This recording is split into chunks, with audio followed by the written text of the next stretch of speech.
la bourse en temps réel.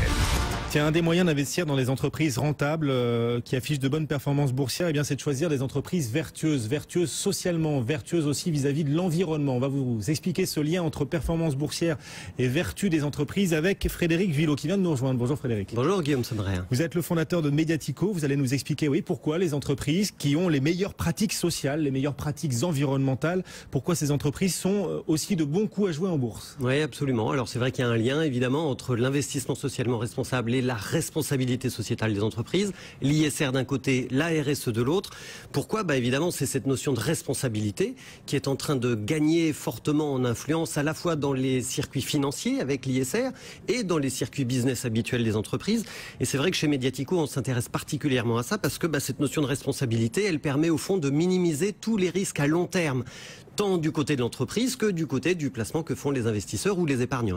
On va expliquer vraiment très concrètement ce lien entre performance boursière, performance financière des entreprises et pratiques socialement responsables. Il y a des sanctions, par exemple. Je suis une entreprise, je n'ai pas de bonnes pratiques sociales, de bonnes pratiques environnementales, je risque de me faire sanctionner financièrement. Ça se traduit comme ça concrètement? Alors ça se traduit comme ça. Effectivement, c'est Vigeo, qui est une agence d'analyse extra-financière fondée et présidée par Nicole Notat, qui a fait une étude qui porte sur 2 années, 2012-2013, qui porte sur 2500 entreprises cotées dans le monde. Et cette étude, elle nous dit que sur ces 2500 entreprises, il y en a 480 qui ont fait l'objet de sanctions liées à leur responsabilité sociétale. 1 sur 5. Et ça fait 1 sur 5, c'est 19%, quasiment 20%.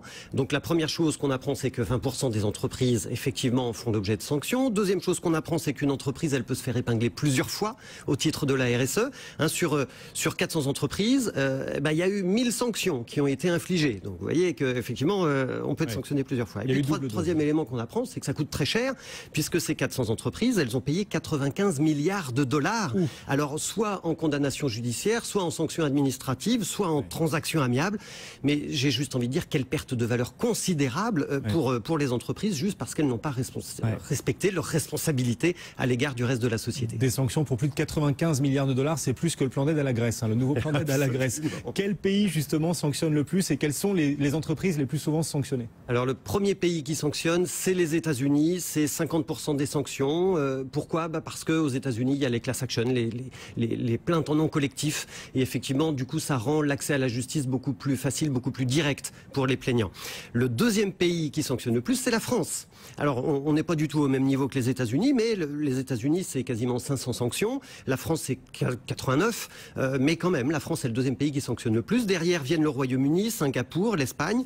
Et puis, on peut regarder aussi quelles sont les entreprises qui sont le plus sanctionnées. Il y a un top 15, et dans le top 15, on trouve en numéro 1 Pfizer, qui a fait l'objet de 18 sanctions en l'espace de 2 ans, d'après l'étude Vigeo, mais c'est considérable. Alors, on va y revenir sur Pfizer, je vais vous raconter ça après. Derrière le groupe pharmaceutique américain, on a Bank of America, JP Morgan, Citigroup, Royal Bank of Scotland. Les financières, on est en 2012-2013, je vous le rappelle. Derrière les financières, on a Chevron et ExxonMobil. Et puis on a 2 Français aussi dans le top 15 qui sont Sanofi et Total, 2 poids lourds du CAC 40. Et puis on voit bien quels sont les secteurs, la santé, la finance, l'énergie.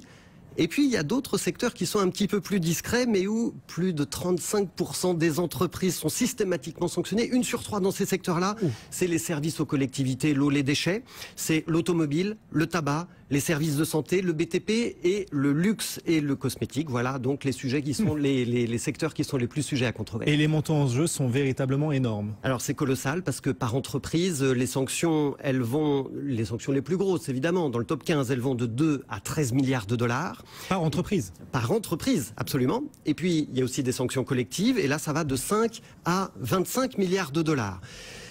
Concernant les motifs de sanctions maintenant, là aussi c'est intéressant parce qu'on voit qu'il y a 4% de sanctions pour discrimination, 5% pour pollution, 9% pour manquement à la sécurité au travail, 13%, je monte, du moins élevé au plus élevé, 13% pour dégâts à l'environnement, et puis 55% pour mauvais comportement sur les marchés. Alors, mauvais comportement ça veut dire quoi, sur les marchés, ça veut dire clairement des pratiques concurrentielles, des pratiques de corruption et de l'atteinte aux droits et à l'information des consommateurs. Et ça coûte très cher, le manquement d'information aux consommateurs. Ça a coûté 26 milliards d'euros aux entreprises qui ont été sanctionnées. Alors, exemple sur Pfizer, puisque je vous l'ai promis. L'entreprise la plus sanctionnée, la plus souvent sanctionnée. 2012-2013, qu'a fait Pfizer? Enfin, pour quel motif a-t-elle été sanctionnée? Eh bien, d'abord, pour avoir trompé ses actionnaires sur le résultat d'un essai clinique.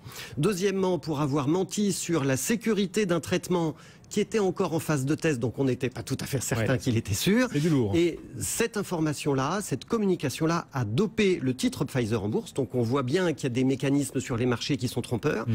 Troisième motif de sanction, Pfizer avait mal étiqueté un médicament, donc mal informé le consommateur. Et puis quatrième motif, Pfizer avait carrément surfacturé au Texas des médicaments génériques qui étaient payés par Medicaid, le système d'assurance santé publique. Bah, ça fait un peu beaucoup pour un seul homme, j'ai envie de dire. Alors résultat pour Pfizer, 2,3 milliards de dollars de sanctions payées sous forme de transactions amiables parce que ça aurait pu leur coûter beaucoup plus cher s'ils étaient allés en justice. Eh ben, c'est 2,3 milliards de dollars pour Pfizer, c'est quand même 2% du chiffre d'affaires et 13% de ses bénéfices. Et donc sanctionné 18 fois en 2 ans Pfizer. Eh ben dites donc, les sanctions elles sont énormes. Est-ce qu'elles servent à quelque chose? Est-ce que les entreprises en tirent des leçons? Alors, oui et non. Il y a deux questions dans cette question. Oui, ça sert évidemment à quelque chose. D'abord à protéger le consommateur, à alerter le législateur aussi, puisqu'on voit des législations arriver, par exemple sur la loi sur le paquet de cigarettes neutre, la loi sur la transparence bancaire. Donc oui, ça sert à quelque chose. Du côté des entreprises, c'est un petit peu plus mitigé comme réponse. Pourquoi? Parce que on s'aperçoit dans l'étude Vigeo que 40% des entreprises refusent de communiquer sur le fait qu'elles ont été sanctionnées, donc elles sont dans la stratégie du silence. Parallèlement, on en a 49% qui acceptent de communiquer, donc elles sont plutôt dans une démarche de transparence, sauf qu'elles ne disent pas quelles sont les mesures qu'elles vont mettre en place pour éviter que ça se reproduise. Et puis, vous faites le calcul, il reste 11% d'entreprises qui ont été sanctionnées, qui adoptent des mesures correctives, qui le font savoir. Tout ça, évidemment, pour mieux gérer leur risque RSE. 11% seulement d'entreprises, ça veut dire qu'il reste du travail à faire. Bon, on dit souvent, alors c'est vraiment aussi pour ça que vous êtes venu nous voir sur BFM Business, on dit souvent que investir dans des sociétés socialement responsables, ça rapporte. En tout cas, ça peut avoir un intérêt aussi pour l'investissement boursier. C'est pour ces raisons que vous êtes en train de nous décrire. Si j'investis dans une entreprise socialement responsable, j'investis dans une entreprise qui risque un peu moins de perdre de l'argent sur des sanctions. C'est ça. Alors, d'habitude, on a coutume de dire que la RSE, la responsabilité sociétale de l'entreprise, relève plutôt de la soft law, d'un droit qui n'est pas contraignant. Alors ça, d'abord, ça va changer parce que vous savez qu'on a une loi qui est en train d'arriver en France sur le devoir de vigilance des entreprises et qui va donc engager la responsabilité de la maison mère vis-à-vis de ses filiales et de tous ses sous-traitants. Donc là, vous voyez qu'en matière de RSE, on ne va plus être que dans la soft law. Et puis par ailleurs, on découvre au travers de cette étude de Vigeo que, oui, il y a des risques légaux qui sont associés au comportement de RSE et que le coût peut être extrêmement élevé. Et c'est là que l'investissement socialement responsable joue tout son rôle, parce qu'effectivement, un gérant ISR, qu'est-ce qu'il fait? Il va cibler des entreprises d'abord qui sont transparentes, il va cibler des entreprises qui ont une vision long terme de leur stratégie en matière évidemment de RSE, puisqu'il regarde tous les critères sociaux, environnementaux et de gouvernance.